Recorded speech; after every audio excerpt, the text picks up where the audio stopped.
Hello everyone, welcome back to my channel. I'm here to do more missing persons cases. You want to know what article I'm reading this from? It is called ourblackgirls.com. I will be breaking the codes whenever I see them, and I will see where their bodies are located, if they are still alive or not, okay? So we'll be talking about Gracie, Gracie, Nash. She is in Nash, to be honest. Her body's in Nash somewhere. Disappeared in 1983, weeks before her brother's murder. That is how she looked. She do look familiar to me. Thank you. She said I even look familiar. The twists and turns of this story reads as if they were plucked out of a best-selling fiction.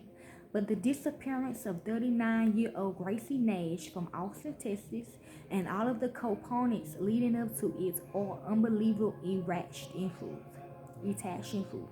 She did say Murray, she did say Mob James, she did say a lot of them that is involved in her murder. Even women. I'm hearing Renita with a W. This case doesn't begin with Gracie, but with her family and the chaos that ensued from 1983 to 1984.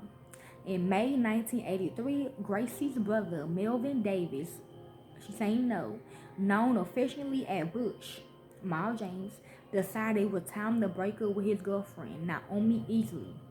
That was the catalyst that would spark a 10-month attack on the family by Easley. And the story, I'm hearing Gina or Jaguar or Renita with a W. Attack on the family by Easley, and the story ended in shootings, missing people, and death. Following their breakup, Melvin soon incurred the wrath of his ex. Easley reportedly did her best to get Melvin fired from his job, threatening him with a gun, to which he personally disarmed her, and things escalated to the point that police needed to be called during an altercation. This is what she did to him, because he tried to kill her and hurt her. When authorities arrived, it is reported that they found her with a butcher knife and a firearm. She said she was cut up, okay? I'm seeing her arm down, okay? She said her body is still somewhere. She said she had the woods as well, in Nash. Melvin wasn't the only person that Easley targeted. He lived with his brother, John Henry Davis Jr., which is the nicely for Murray, for 15 years, and John found himself on the receiving end of easily reported madness. I will say, she said she would say Nino Brown, but he was doing another murder, okay? There were instances where when John would find the tires of his car slash her, this time I heard it was she would find. And someone repeatedly broke into the Davis brothers' home where the perpetrator destroyed their clothes and property. 3 months after the breakup, an unarmed suspect set their garage on fire and turned burning John's car, and Melvin even caught his ex easily pouring sugar and syrup into his gas tank. She said multiple people that was in her household that also did, okay? She's saying kids and all.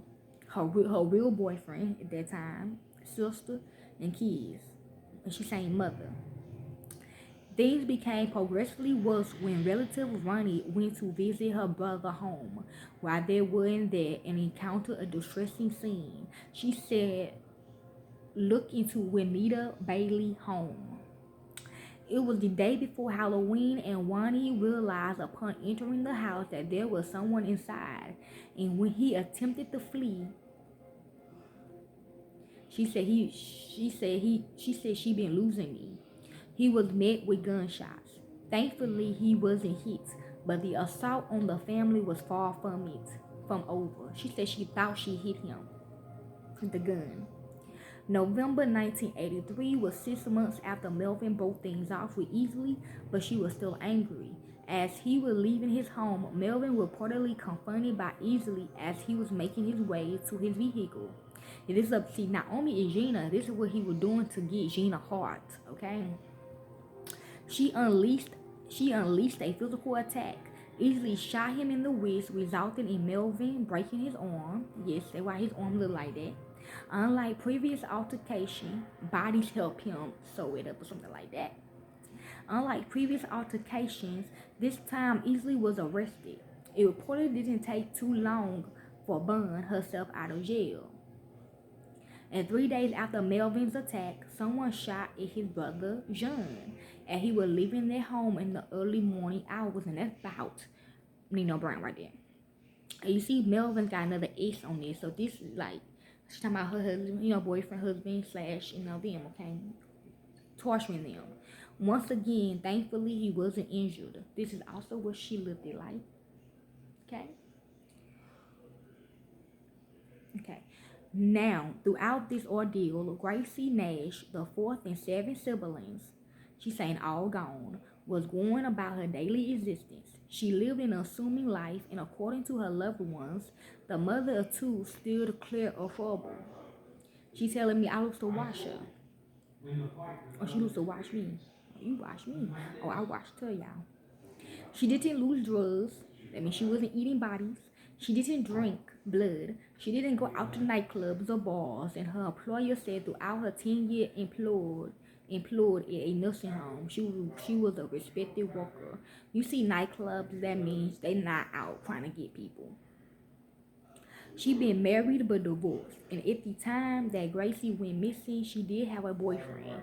However, it's reported that her loved ones wasn't convinced that her relationship was tied to her disappearance. She's saying who? It was the day after Christmas when Gracie, who lived with her parents and two siblings, they all gone, finished her shift at work at 11 p.m. and assumedly was making her way home. Because it was so cold and the roads was unsafe, Gracie's sisters advised her to leave work early, yet she decided to work her full shift. She never made it back home. The impending investigation into her missing person case uncovered concerning clues as to what may have happened to Gracie Nash. When looking at the parking lot where she worked it, authorities found her necklace. 2 days after she disappeared, she said that she did not want that, and also they found like a piece of her neck. Gracie's car was found abandoned in an apartment complex. Inside there was a dismantled scene. It looked as someone has been assaulted, and it reported that investigators believed evidence pointed to someone having been shot. These are shots to somebody. I'm hearing me. It said that there was so much blood, it seemed unlikely that the victim could have survived. The family continued, yes, they cut a lot of people up. The family continued to be harassed. It hadn't been 24 hours since Gracie went missing when her mother received a hunting anonymous phone call. Okay, so she do got two other kids still alive though, okay? A daughter and a son. Their last name is also Bailey. If you want to see your daughter alive again, tell your son to drop charges against the woman. Ransom talk. That was all the person said before they hung up, and was never heard from again. But it's still on tape though. We see our records. Unfortunately, the siblings will suffer another tragedy for 6 weeks later when, in February 1984, John was leaving his home and making his way to his car when someone fired upon him yet again. I'm seeing Officer Shucky when he burned the babysitter up. Yeah, it's like that. Unfortunately, he was shot to death. Okay, these are shots. Meanwhile, authorities seem to believe that all of the incidents were tied to Naomi Easley, yes, Gina, but she did not have anything to do with Gracie Nash's disappearance. Lies. John's murder or the break-ins and shootings at her ex's home. She did reportedly admit to threatening him with weapons, slashing his tires, trying to get him fired, and other instances of harassment. But when she was tried in court, she was met with a hung jury. They also got hung. In the end, Easley reported receiving 10 years probation after taking a plea deal of no contest to aggravated assault. That means they done kept their bodies for 10 or more years. Okay, this is also John Henry Davis Jr. Okay, this could be her boyfriend, something like that. Husband, maybe father. While John's murder go unsolved and Gracie Nash remains a missing person, Easley went on with her life. 3 years after her relationship with Melvin ended, Easley married Kent Moore, but that relationship didn't end in ready bliss.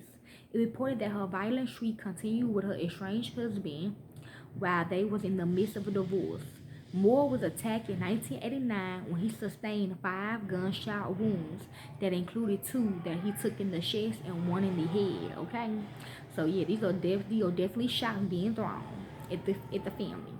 He made sure to identify the person he claimed was responsible. His wife Naomi easily, fragilely, with his wife Naomi easily, fragilely, he succumbed to his injuries and died. Okay, they faked their death. Okay. During the murder trial, Melvin Davis testified against his ex-girlfriend and shared his harrowing experiences and what his family endured on the dark web is what I'm hearing. Document states that Easley attempted to portray a pastor. She was illegally seen to testify on her behalf and say that she was with him at the time of her husband's murder. She wrote the pastor's letters, blackmailing him and saying that she couldn't make him do anything. But if he didn't, she would tell the world about the relationship, okay? It gets freaky on here. It's freaky right here. The ball is in your court. You make the next play. The letter reportedly reads, see? You can make it easy or you can play hardball. And we all get battered and bruised. The choice is yours. Ransom talk. Playing the game. Easily reportedly serving a 75-year sentence in prison. According to public record, Easley was up for parole in November 2019, but was denied on the grounds that she's still a danger to public safety. Gina and them, the KKK, the coach. She will once again face the parole board in November 2021. While Naomi Easley was a person of interest in the disappearance of Gracie Nash and the murder of John Henry Davis Jr., she had not been charged with any crimes connected to either case. At the time of her disappearance, Gracie Nash stood 5 feet 5 inches tall and weighed 112 pounds. She had black, dark brown hair and brown eyes. Gracie wore full dentures and was last seen wearing a white nurse's uniform and gray coat with a large fur collar. She will be 76 years old at the time of this publication. I'm here in bodysuit, okay? Anyone with information about this case is urged to contact the Austin Police Department at 512-974-8643. Agency case number is 83-02478858.